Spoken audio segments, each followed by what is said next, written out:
जय हिंद साथियों।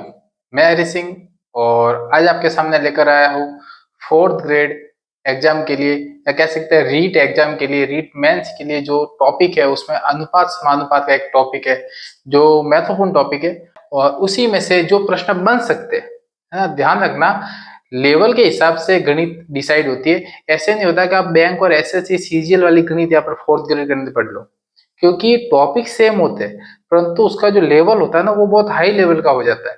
इसलिए अपने को हाई लेवल नहीं पढ़ना है, अपने को सिर्फ उतना पढ़ना है कि आप उस टॉपिक को समझ सको, उस प्रश्न को समझ सको, उस प्रश्न से जो उत्तर निकाल सकता है वो समझ सको। ठीक है, तो यहाँ पर कुछ मैंने प्रश्न लिखे, एक वर्ड ऐसा कैसा और अपन भरेंगे तो 7 से 8 प्रश्नों के अंदर मैं अनुपात समानुपात पूरा कवर करवाने की कोशिश करूंगा। मात्र 20 से 25 मिनट के अंदर आपका पूरा टॉपिक कवर हो जाएगा। और मैं दावे के साथ कह सकता हूँ कि जो आपके परीक्षा में प्रश्न बनेंगे वो ठीक इसी पैटर्न के बनेंगे। ये पैटर्न कोई सरल पैटर्न नहीं कहते, परंतु ये उस अनुपात समानुपात का एक तरह से एवरेज टॉपिक हो जाता है। बहुत बार ये प्रश्न बैंक एसएससी के अंदर भी पूछे जाते हैं, फर्स्ट ग्रेड के अंदर भी पूछे जा सकते हैं। तो आपको इन प्रश्नों को आना जरूरी है, यानी प्रश्न कैसे हल करने हैं वो आपको समझना है। यदि आपने कभी मैथ्स नहीं पढ़ी है, यदि आप फर्स्ट बार इस फोर्थ ग्रेड के अंदर मैथ्स पढ़ रहे हो, तो आपके लिए वीडियो बहुत लाभदायक होने वाला है। इसलिए इस वीडियो को पूरा जरूर देखें। चैनल को सब्सक्राइब नहीं किया तो चैनल को सब्सक्राइब जरूर करें।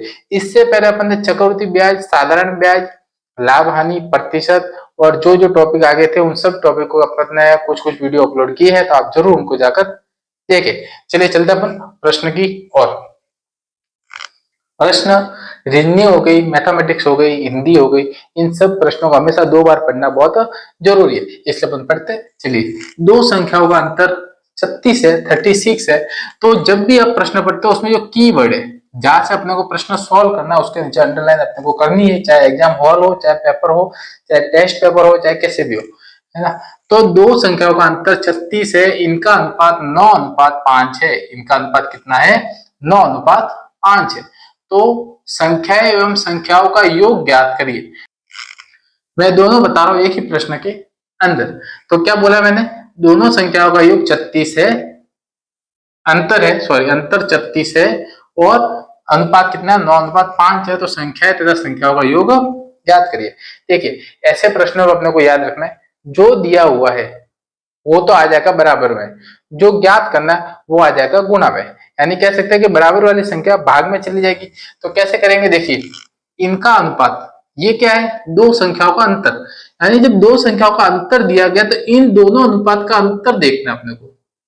इन दोनों संख्याओं का क्या देखना? अनुपात का अंतर देखना है अपने को, ये ध्यान रखना।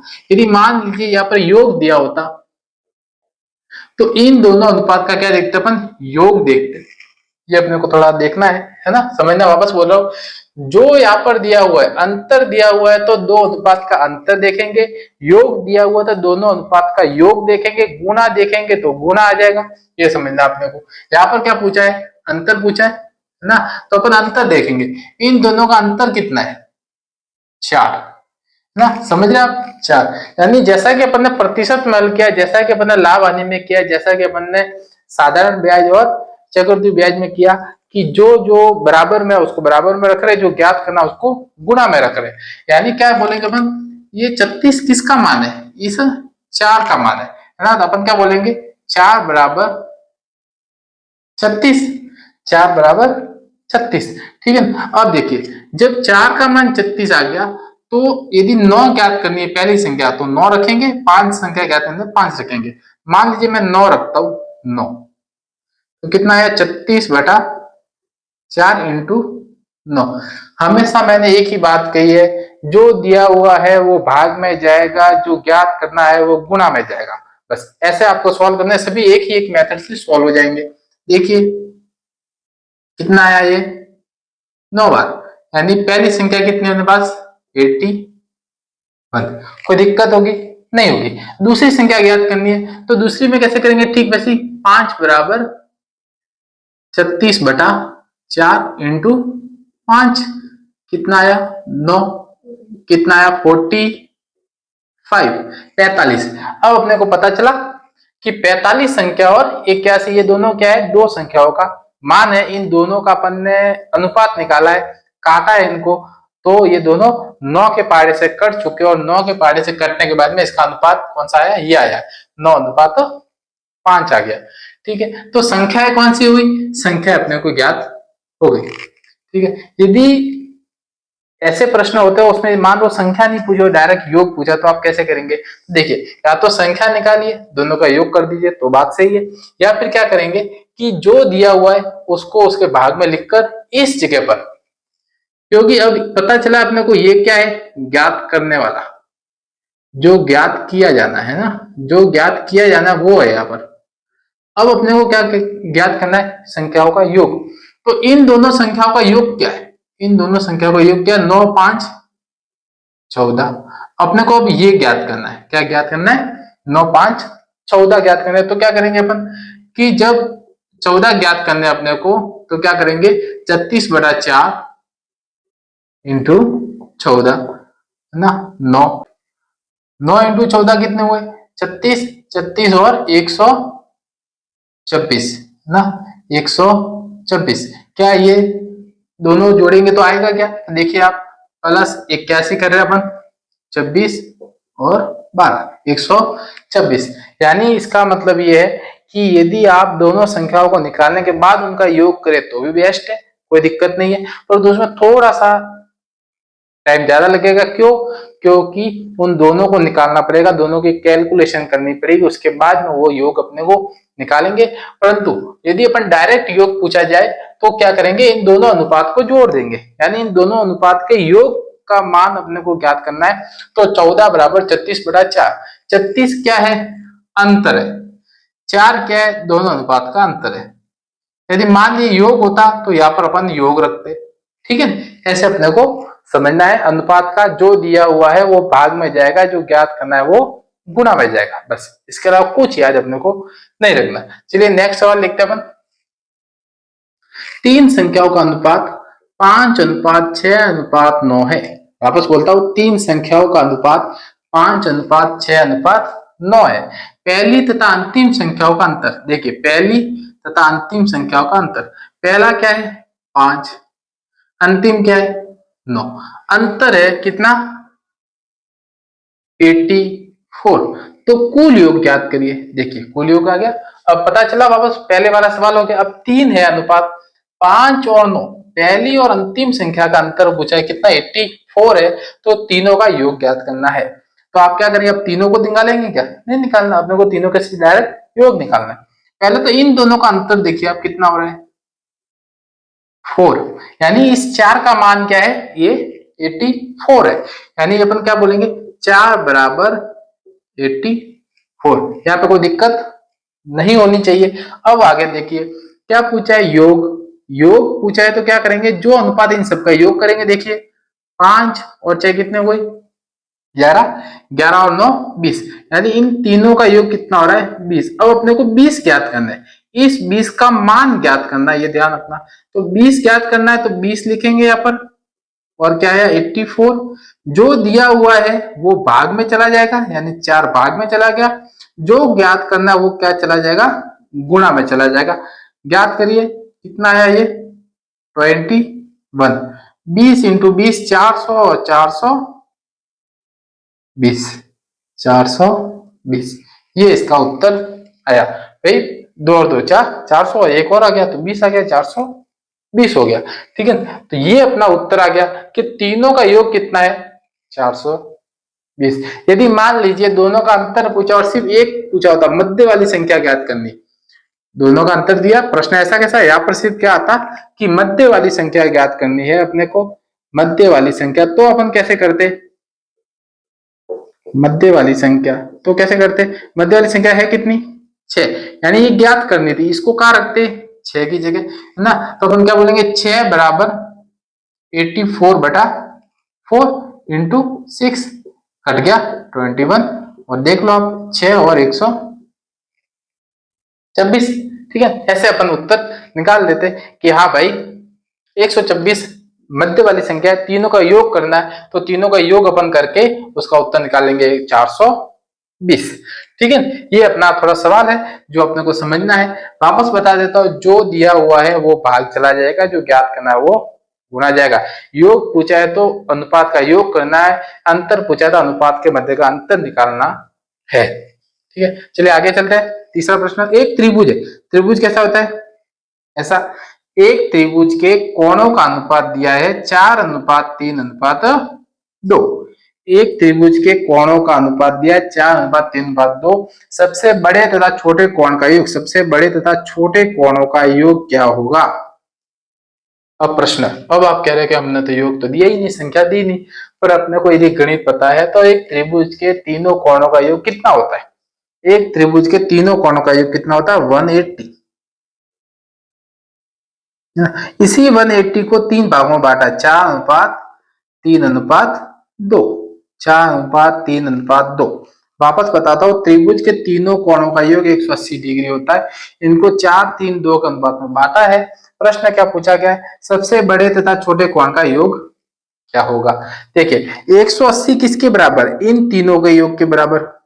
समझ रहे आप? 180 क्या कुल है, और तीनों को अलग अलग अनुपात में बांटा, यानी इन तीनों का योग करेंगे, उसका मान 180 होगा। तो कितना है? 4:3:7, 7 और 9 हो गया। ठीक है, तो 9 का मान कितना है अपने पास? 180 डिग्री। ठीक है, क्योंकि कुल योग, ध्यान रखना, इन तीनों का कुल योग 9 है, और त्रिभुज के कोणों का योग कितना होगा? 180, यानी 9 बराबर 180 हो जाएगा। अब क्या पूछा है? सबसे बड़े तथा छोटे कोण का योग। सबसे बड़ा कौन है? 4। सबसे छोटा कौन है? ये। इन दोनों का योग यानी कि प्लस करने का बोला गया है। कितना हुआ? 6। तो 180/9 इंटू 6। जो दिया हुआ है वो भाग में जा रहा है, जो ज्ञात करना है वो गुणा में जा रहा है। काट दो इसको, कितनी बार? 20 बार, है ना? कितना आया? 120, है ना? यानी क्या बोला गया है कि पहले या सबसे बड़े व सबसे छोटे कोण का योग कितना है? 120 है। यानी अपन बीच वाले कोण का मान बता सकते हैं, कितना है? 60 है। ठीक है ना? 120 + 60 180 है। ठीक है, ये अपने सवाल ऐसे हल करने। तीनों में देखो एक ही विधि अपनाई है, सबसे बड़ी बात तो ये। और आप यदि पुराने प्रश्न देखना, लाभ हानि देखना, चक्रवृद्धि ब्याज, साधारण ब्याज देखना, प्रतिशत देखना, उसमें भी यही विधि है। यानी आप सोच सकते हो कि एक ही टॉपिक से, एक ही मेथड से मैं इतने सारे टॉपिक हल करवा रहा हूं। ठीक है, जो आप कभी भूल नहीं पाओगे, क्योंकि मैं कोई सूत्र याद करने की यहाँ पे विधि नहीं बता रहा। ठीक है, ये है, देखो, दो संख्याओं का अनुपात 4:5 है। दो संख्या का अनुपात 4:5 है। प्रत्येक संख्या में 16 जोड़ दिया जाए, प्रत्येक संख्या में 16 जोड़ दिया जाए तो अनुपात 8:9 हो जाता है। अनुपात 8:9 हो जाता है। तो दोनों संख्याएं बताइए, तो दोनों संख्याएं बताइए। देखिए, पहले अनुपात कितना था? 4:5। वर्तमान में कितना हुआ? 8:9 हो गया। ठीक है, मतलब संख्या बड़ी है। संख्या कितनी बड़ी है? 16 बड़ी है ना? तो जैसे ही संख्या बड़ी है, उस संख्या के अनुपात में मान भी बढ़ेगा। ये आपको समझना है ना? जब 16 बड़ा है तो 16 बड़ा है, तो 16 में किसका भाग जाता है? 2 3 का, 2 का, 4 का और 8 का। यानी अपन कह सकते हैं कि 2, 4 और 8 से वो संख्या विभाजित होगी। दो संख्या, जो संख्या है वो 2, 8 और 4 से विभाजित होंगी। यानी अपन कैसे कह सकते हैं? दोनों विधि बताता हूं मैं। देखिए, 4:5 पहले था, अब हो गया कितना? 8:9। यानी सीधी सी बात है, इनका अंतर कितना है? 4। देखिए, इनका अंतर कितना है? 4। समझ रहे आप? यानी कि 16 जोड़ा है तो दोनों का अंतर कितना निकल रहा है? 4 निकल रहा है। यानी अपन क्या बोल सकते हैं कि जब 16 जोड़ा गया है तो 4 का है, तो 16 के अंदर 4 का भाग दे दीजिए। 16 के अंदर 4 का भाग दीजिए, कितना आया? 4। 16 के अंदर 4 का भाग दिया तो अपने पास कितना आया? 4। यानी अपन कह सकते हैं कि एक तो संख्या अपने यहाँ पर देखिए, 4 से गुणा इसको करो, 4 से गुणा इसको करो, ये कितना हुआ? 16। ये कितना हुआ? 20। और फिर अपन देखेंगे कि जब 16 और 20 है, मान लीजिए 4 × 4 अनुपात 5 × 4, कितना हुआ? ये 16। ये कितना हुआ? 20। अब इसमें अपन ने बोला 16 जोड़ दो, कितने हुए? 32। इसमें 16 जोड़ दो, कितने हुए? 36। और वापस अपन 4 से भाग दे रहे, देखिए 8 कितना हुआ? ये कितना हुआ? 9। यानी कि ये अनुपात आया अपने पास, ये अनुपात अपने पास ये आ गया। यानी अपन क्या बोलेंगे कि दोनों अनुपात का जो बढ़ने का क्रम है वो दोनों सेम रहेगा। यदि क्योंकि दोनों में एक साथ संख्या जोड़ दी, देखो प्रत्येक संख्या में 16 जोड़ दिया जाए तो अपन कहते हैं कि उसका अनुपात बढ़ गया। बढ़ा कितना है, तो दोनों का अंतर है और वो दोनों का अंतर यहाँ पे 16 है और 16 में भाग दे दिया 4 है। 4 को एक बार 4 से गुणा कर दिया, एक बार 5 से गुणा कर दिया। ठीक है, यदि ऐसे नहीं करो आप, क्योंकि ये सरल विधि है, हर किसी को दिमाग में बैठे या ना बैठे, तो एक संख्या और आ सकती है। कैसे कि मान लीजिए 4x प्लस 16 बटे 5x प्लस 16 बराबर कितना है, 8.8 अनुपात 9। बस इसको सॉल्व कर दीजिए आप, तो भी आपको उत्तर मिल जाएगा। कैसे मिलेगा, देखिए इसको ऊपर आ गया तो 36x प्लस 16 144 बराबर 40x प्लस कितना है 16 8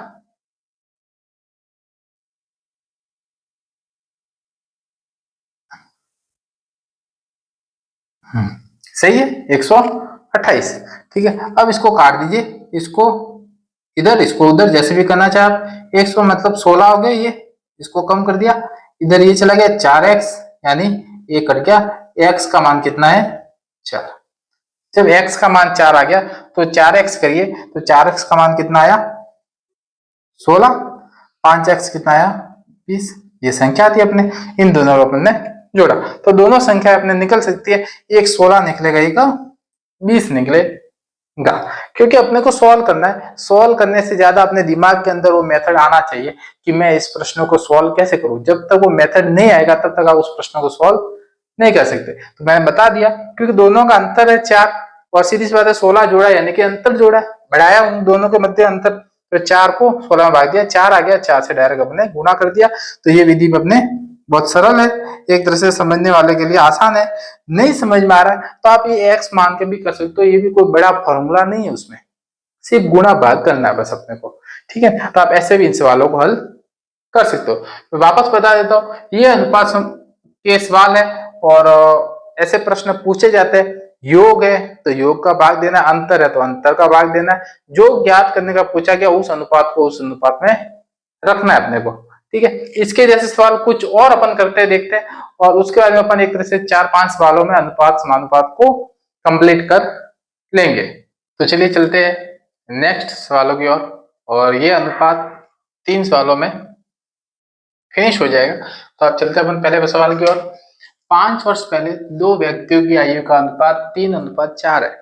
ठीक है, या था कह सकते अपन, 5 वर्ष पहले दो व्यक्तियों की आयु का अनुपात 3:4 था, तथा 10 वर्ष बाद इनकी आयु का अनुपात 6:7 हो जाता है। दोनों की वर्तमान आयु ज्ञात करें। आयु वाले प्रश्न 99% बच्चों के गलत होते हैं, और गलत क्यों होते हैं, क्योंकि वो सवाल को समझ ही नहीं पाते। क्योंकि ऐसे सवालों को समझना बहुत जरूरी है, और क्या कह रहा है वो ध्यान रखना, प्रश्न क्या अपने को कह रहा है, क्या बताने की कोशिश कर रहा है, वो अपने को जानना है। तो देखिए क्या है कि 5 वर्ष पहले, आज वर्तमान है, आज वर्तमान से 5 वर्ष पहले आयु का अनुपात कितना था 3:4। 10 वर्ष बाद, आज जो वर्तमान है यहाँ से 10 वर्ष बाद आयु का अनुपात कितना है 6:7।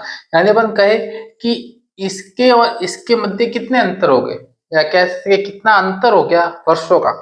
आज से 5 साल पहले यानी ये 5 साल, आज से 10 साल बाद यानी ये 10 साल, यानी टोटल कहे तो 15 साल का अंतर अपने पास हुआ है। और क्या बोल रहा है ये, वर्तमान आयु ज्ञात करिए। ठीक है, तो कैसे करेंगे, देखिए आप, जब 3:4 है तो अपन क्या बोलेंगे इसको कि दोनों का अनुपात है, देखो हमेशा एक से कटेगा किसी ना किसी से, तो अपन क्या मान रहे एक बार x मान रहे। ठीक है, ये सवाल उस विधि से करवा रहा हूँ मैं, शॉर्ट विधि से नहीं करवा रहा, क्योंकि मुझे पता है कि शॉर्ट थोड़ा भी करवाने जाऊंगा आपके माइंड से ऊपर हेलीकॉप्टर उड़ जाएगा। इसलिए मैं सोच रहा हूँ कि एक तरह से x के माध्यम से ही करें, और वही मेथड मेरे ख्याल से अच्छा है।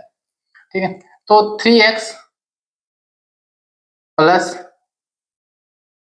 4 है ना, 4 नहीं करना अपने को, 3x प्लस, देखो 5 साल ये हो गए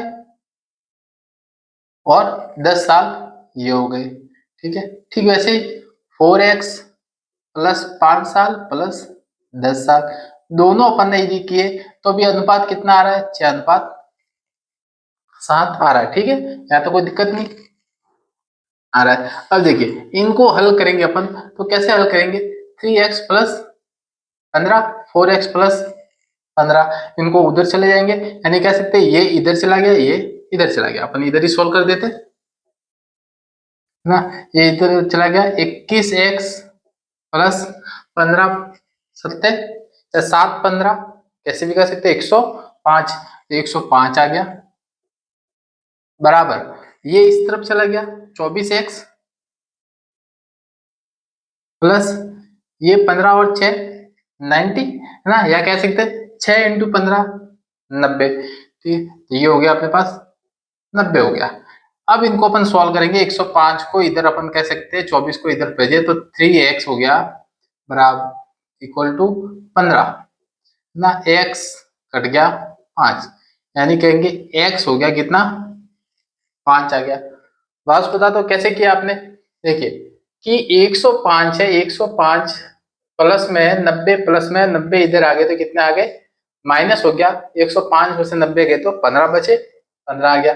24x में से 21x गए तो कितना बचा, 3x बचा, यानी 3 से 15 कट गए 5 बार, x इक्वल टू 5, यानी x का मान अपने पास कितना आया, 5 आया। विधि सरल है, कोई हार्ड नहीं है। x का मान 5 आया, अपन इसके अंदर रखते हैं एक बार, किसमें रखते हैं, इसमें, तो क्या बताएंगे अपन, 3 इंटू 5 और 4 इंटू 5, कोई दिक्कत नहीं, कितना है 15 और 20, यानी अपन कह सकते हैं कि 5 साल पहले, 5 साल पहले इनकी आयु का अनुपात 3:4 था, यानी असली आयु क्या थी, 15 और 20 थी। अब क्या बोला है, वर्तमान आयु बोला है, और यहीं पर जाकर लोग गड़बड़ कर देते हैं कि x निकाल लेते हैं, x में मान रख देते हैं, और फिर वर्तमान आयु कैसे ज्ञात करेंगे। देखिए 15 और 20 साल ये दोनों की आयु है, ये 5 साल पहले की है, और वर्तमान वापस आना यानी 5 साल इसको जोड़ेंगे। ठीक है, यानी अपन क्या बोलेंगे कि इसमें 5 साल प्लस किए, इसमें 5 साल प्लस किए, कितना आया 20 वर्ष, और ये कितना आया 25 वर्ष, यानी कहे कि अपन दोनों की आयु कितनी है, 20 वर्ष और 25 वर्ष हो गई दोनों की आयु। ये अपने को ध्यान रखना है कि जो कहा गया है, जो बताया गया है उतना ही सॉल्व करना, उससे ज्यादा कोई भी दिमाग नहीं चलाना। मैथ्स रीजनिंग एक ऐसी चीज है कि उत्तर उसके अंदर ही छुपा होता है, अपने को सिर्फ निकालना आना चाहिए ना, आपको याद करने की जरूरत नहीं है। ठीक वैसे मैं वापस बताता हूँ, 5 वर्ष पहले दो व्यक्तियों की आयु का अनुपात कितना था, 3:4, 10 वर्ष बाद कितना हो गया, 6:7, यानी 5 साल पहले 10 साल बाद टोटल 15 हो गए। फिर भी मैंने इसमें 5 + 10 5 + 10 किया आपके समझने के लिए, और फिर इसको क्रॉस मल्टीप्लाई कर दिया, और अपने ये उत्तर आ गया x equal to 5। x equal to जब 5 है तो 3x 4x के अंदर रखा अपन ने, तो ये अनुपात है, इस अनुपात का कुल आयु अपने पास आ गई 15 और 20। ये कुल आयु कितनी थी, ये 5 साल पहले की आयु है, कौन सी 5 साल पहले की है, यानी वर्तमान कितना होगा, 5 प्लस कर देंगे, 5 + 20 और 25। अब एक सवाल और आ सकता है कि वर्तमान आयु का अनुपात बताइए आप, वर्तमान आयु का अनुपात। तो देखिए जब आयु पता है तो वर्तमान आयु का अनुपात भी हो सकता है, कितना है 20/25, यानी 4/5। वर्तमान आयु का अनुपात क्या है, 4:5। ऐसे भी आप निकाल सकते हैं। ठीक एज इट इज सवाल है, थोड़ा सा अलग है, अपन देखते हैं इसको, है ना। एक 8 वर्ष पहले दो व्यक्तियों की आयु का अनुपात 3:4 था, 3/4 था। 16 साल बाद 9:10 हो जाता है, 9:10 हो जाता है, तो 3 साल बाद आयु का योग क्या होगा, 3 साल बाद आयु का योग क्या होगा। एज इट इज जैसा था वैसा का वैसा अपन करेंगे, तो चलिए चलते हैं। 3x 8 साल पहले है तो 8 जोड़ेंगे इसमें, अब क्या बोला 16 साल बाद, तो 16 भी जोड़ेंगे इसमें, 4x + 8 + 16 इक्वल टू क्या आ रहा है भाई, 9:10, 9:10। मतलब ये पूरा करने से अपने पास अब अनुपात कितना है, 9:10 आ रहा है, तो अपन ने इसको ऐसा सॉल्व किया। अब सॉल्व कर दीजिए, ये कितना हो रहा है 24, यानी कह सकते हैं 24, और ये तो अपन देखते हैं, इसको हल करते हैं। 30x प्लस 24 इंटू 10 है 240 इक्वल टू 4 इंटू 9 कितना हो गया 36x प्लस 24 इंटू 9 कितना हो गया 240। 240 में से और कम करें तो अपन 216, ठीक है। तो 216 अपने इसमें आ गया ना, यानी 9 को 24 से गुणा करेंगे तो 216 अपने पास आता है, ठीक है, आता है। अब कैसे करेंगे अपन इसको, वही बात है अपने पास, इधर आ जाए तो 240 minus 216 equal to 36x minus 30x। 6x बचा अपने पास, ये कितना अपने पास आया 24, कट गया 6 बार, यानी x का मान कितना अपने पास 6 हो गया। x का मान क्या अपने पास 6 हो गया। वापस बताता हूँ, क्रॉस मल्टीप्लाई कर दिया, इसको सॉल्व करना है अपने को, x को माइनस प्लस को बदलना है, x का मान 6 आ गया। अब x का रखेंगे 3x और 4x में, तो चलिए इस x का मान यहाँ रखते हैं अपन 3x, यानी कि 3 इंटू 6, 4 इंटू 6, 18 और 24। ये 18 और 24 क्या है, 18 और 24 क्या है, 18 और 24 3 और अनुपात 4 का मान है। 18 और 24 ये कब का है, ये 8 साल पहले का है, 8 साल पहले का है। अपने को 3 साल बाद की आयु का योग पूछा गया है, योग, है ना। तो 8 प्लस 3, 8 पहले का 3 बाद के, यानी 11 हो गए। यानी अपन क्या बोलेंगे, इसके अंदर 11 प्लस करेंगे, इसके अंदर 11 प्लस करेंगे, कितना आया 29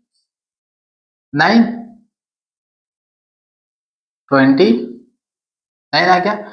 इसमें कितना आ गया 35 आ गया, ठीक है, ये दोनों आ गए।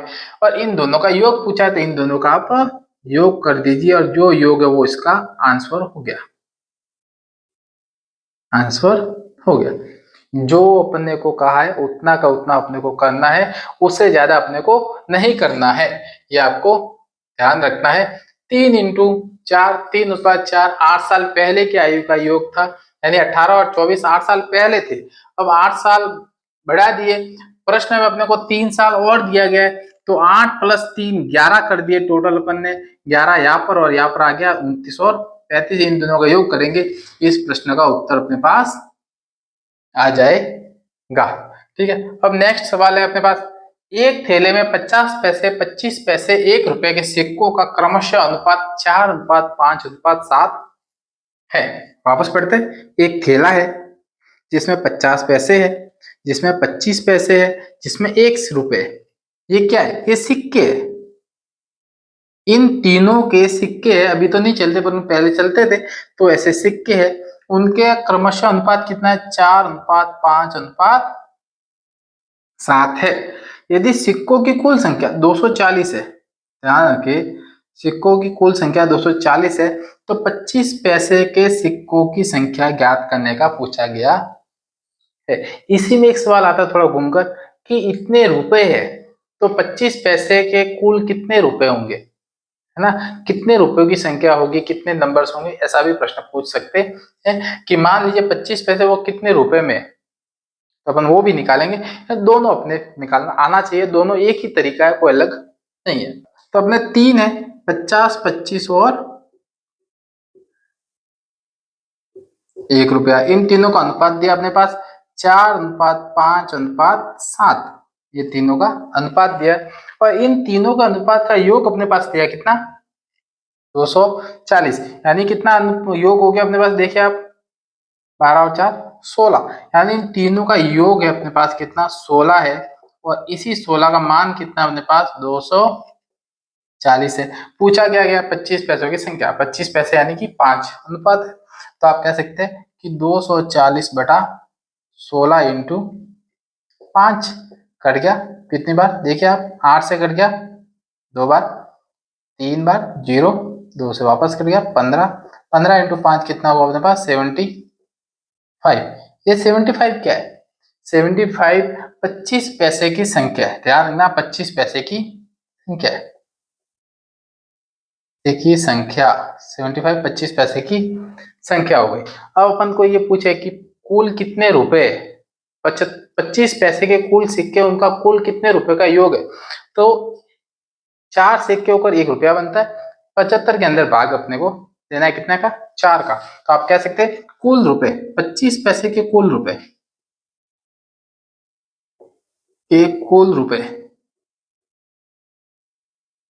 कुल रुपए कितने हुए 75/4। अब जो भी उत्तर आ रहा है वो अपन कहेंगे एक तरह से, ये कट गया इसका 2 बार 3 पॉइंट, जो भी आप कह सकते हैं 75 ये, तो 23.75 रुपए है। 23.75 रुपए कुल मिलाकर 25 पैसे की संख्या का योग है। ठीक है, तो ये सवाल थे अपने पास सिक्कों का और दूसरे अनुपात के सवाल। सिक्कों के अनुपात में हमेशा ये पूछा जाता है कि कभी रुपए पूछ लेते हैं, कभी सिक्कों की संख्या पूछ लेते हैं, ये आपको ध्यान रखना।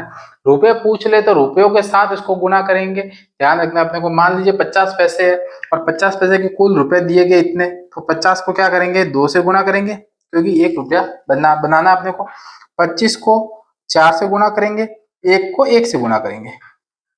ठीक है, तो ऐसे भी अपन कर सकते हैं कुल रुपयों को बनाने के लिए कि 50 पैसे है यानी कि 2 50 पैसों के सिक्के होंगे यानी 1 रुपया बनेगा, 25 पैसे के 4 होंगे यानी कि 1 रुपया बनेगा। तो ऐसे अपने को ये सवाल हल करने हैं। कोई भी सवाल ऐसा हो जो आपके पास हो, मुझे कमेंट बॉक्स में जरूर बताएं।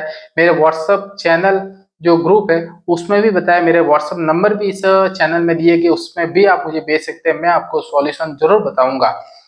ठीक है, आशा करता हूँ अनुपात का आपको टॉपिक समझ में आया होगा। मैं समानुपात का एक टॉपिक का वीडियो अलग से बनाऊंगा जो आपके लाभदायक होगा, कुछ प्रश्नों महत्वपूर्ण लेकर, ताकि परीक्षा की दृष्टि से आपको लाभ हो। ठीक है, आशा करता हूँ वीडियो अच्छा लगा होगा। चैनल को सब्सक्राइब जरूर कर लेना और अपने साथियों को भी इस चैनल के बारे में जरूर बताना। जय हिंद।